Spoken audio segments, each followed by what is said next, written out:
I've never really gotten into prototype racing on Forza Motorsport. I know some of you watching really like it and I'm not here to take that away from you. But something always felt off to me in how Forza handles prototypes, but I could never put my finger on it.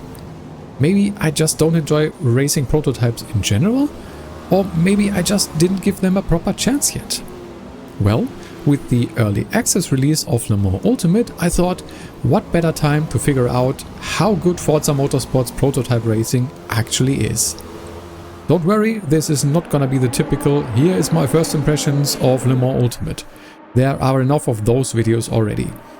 I will give you my opinion at the end if you're interested. But in this video I want to compare two prototypes between Forza Motorsport and Le Mans Ultimate. We're also taking a look at the visuals and comparing the sound of the two games. Just some quick information if you don't know anything about Le Mans Ultimate yet. It's the official game for the famous WEC, the World Endurance Championship. And with that, it features the car classes from that championship, so GTEs, LMP2s and the kind of insane hypercars. This racing sim is developed by Studio 397, the creators of rFactor 2, who for Le Mans Ultimate used a lot of that game as a basis. Which is not a bad thing, because rFactor 2 has been praised for being one of the most accurate sims in terms of physics and force feedback. Le Mans Ultimate just started into early access and I wanted to give it a go anyway. But I really wanted to take the opportunity to figure out how prototype racing in Forza Motorsport stacks up in comparison. So let's go! We will start by comparing the Oreca 07 LMP2 car on Spa, starting on Forza Motorsport. As these cars don't have ABS in Le Mans Ultimate and in real life, I disabled it for this test in Forza and left the traction control at Sport. And here, in turn 1, I already felt one thing that always bothered me a bit about prototypes. In slow corners, it feels like you almost have to come to a stop to make it. But that's just the way prototypes are, and part of that is just perception anyway, since prototypes are so fast in a straight line. It's actually quite okay how the Oreca makes it around turn 1 here. The first problem for me occurs next though, going up Eau Rouge. With how much downforce these cars have, it should be easy flat in my opinion. But every time I tried, I was either going wide or straight out binning the car. So I actually had to lift, which felt so wrong. I know I didn't take the optimal line here, but still. Let's compare that to the Oreca in Le Mans Ultimate.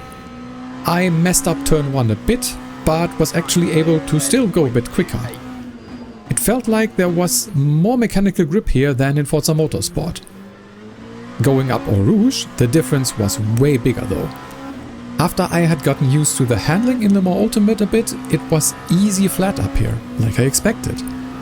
The speed on entry was actually a bit lower than in Forza, which could be part of why that works better. But it also just felt like the car had way more downforce and felt really planted if you didn't do radical steering movements. Interestingly enough, the speed at the top of the hill was almost the same in both instances. At the end of the straight, the Forza Oreca is actually up 10 kph though, which could be down to setup, but the Forza variant really seems to have quite a bit less downforce in general. This is with a default setup, but cranking up the aerodynamics still didn't change it all that much. Here is a side-by-side of that first sector, and I'll switch between the sound of the two so you can also hear the difference between the two games. Let me know which one you like better. And also, click the like button if you enjoy the video.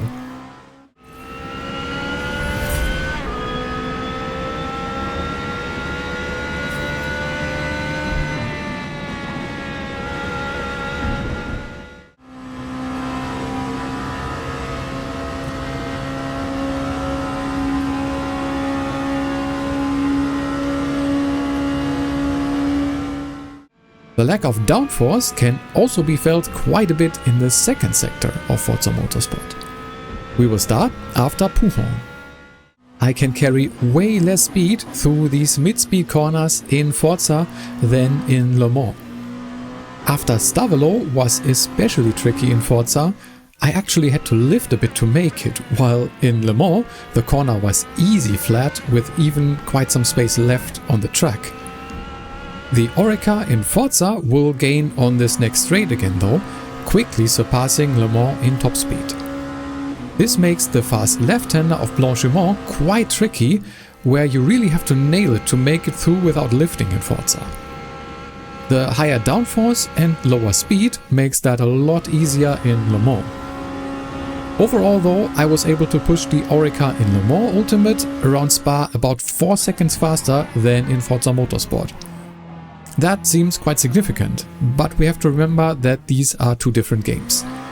It was interesting though that in Forza the car definitely had a lot less downforce, but also felt less grippy in the slower sections. What needs to be said though is that even considering that, the Forza Oreca felt way more stable and safe to drive. In Le Mans Ultimate I needed to be way more gentle and precise with my inputs, otherwise it was very easy to lose the car completely. Forza is a lot more forgiving there. That is most likely a lot down to the different approach these two games have. With Forza's handling model also allowing the use of a controller and even on a wheel being quite tame, Le Mans Ultimate is definitely made for a steering wheel and pedals. It leans way heavier into a hardcore sim direction, requiring you to be a lot more careful with your inputs. This can be felt even more in the next car we are taking a look at. And that is the Cadillac V-Series R Hypercar. We're driving it on Le Mans at night this time, so we can also take a look at the different visuals these two games provide. In this first sector, the Cadillac felt quite nice to drive in Forza Motorsport. Yes, it felt like I had to slow down quite a bit, but the car felt very stable. Even still, I felt like it was still missing downforce that I would expect from a car like this. Going onto the long straight, I even pushed it a bit too much and got an off-track penalty for it, even though I didn't feel all that fast. Taking a look at Le Mans Ultimate again, the first sector also felt pretty good here. Braking for the first chicane was definitely a challenge though, as you can quickly get a lock-up which would either make you miss the corner or spin you outright. But if you get that right, you can actually take the chicane and the following turns faster than in Forza. The car generally feels pretty nice to drive through this section of the track. Going onto the straight, I was easily able to take that corner faster than in Forza Motorsport, and most likely even could have pushed it a bit more. On the straight is where I noticed a pretty big difference between the two games: the top speed. As the downforce in Forza once again felt lower, I would have expected it to be faster once again. But this time the Cadillac in Forza reached 318 kph, while the one in Le Mans was able to go to 337. So maybe the car in Forza just has less power for some reason? I couldn't really figure that out. So I opted to just focus on the handling once again. By the way, I think the lighting in Le Mans Ultimate looks really stunning at night, and the seemingly backlit signs are a nice touch. Let's take a look at that first sector again in a side-by-side comparison. Once again, the sound is also a major difference between the two games. Let me know what you think.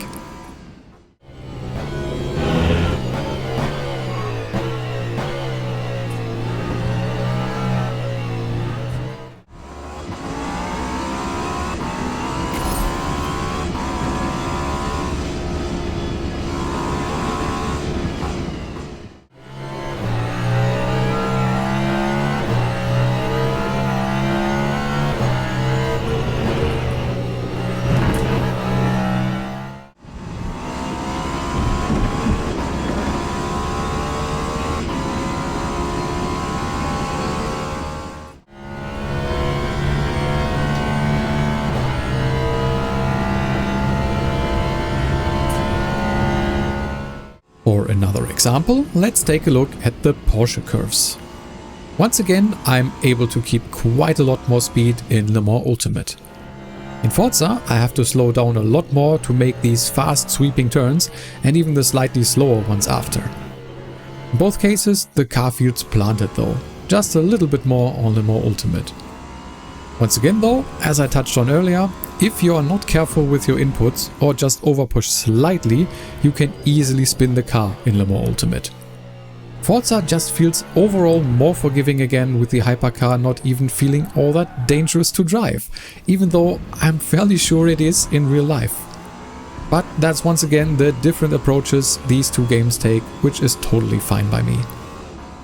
Another big difference is in starting out with fresh tires. While in Forza tire temps are a thing, they are not really all that impactful, and your tires are up to operating temperature really quickly. Not so in Le Mans Ultimate. As in the real life WEC, tire warmers are not a thing. Here your tires are made out of ice when you exit the pit lane. You need to be so careful for the first lap or so, to the point where you feel like you're slower than a GT car. Look at how easy I have to take it here and how little grip there is until the tires come up to temperature. I'm personally torn on this, as this makes the difficult driving model of Le Mans Ultimate even more demanding. But if this is realistic, then I guess I'm fine with it and just have to learn to adapt, I guess, when getting started from the pit lane. Speaking of getting started, let's listen to something really special about these hypercars. As they are hybrids, they start on just the electric engine, and as they get going, the combustion engine ignites. Listen to Forza's implementation of that.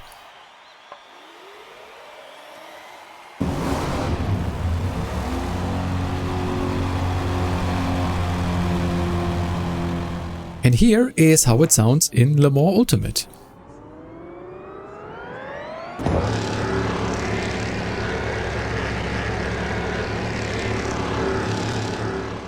Pretty great, isn't it?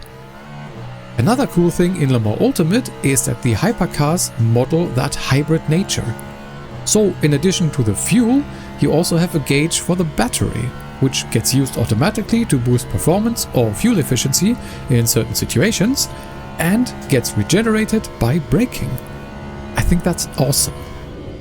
But back to the topic of comparing prototypes in Forza and Le Mans. It's difficult. For one, these two games approach the driving and handling model very differently. But apart from that, and the difference in downforce and grip levels, I actually felt like they were way closer than I would have imagined. I think I also now appreciate the nuances of prototype racing in Forza Motorsport more and might give it another chance in the future. What do you think?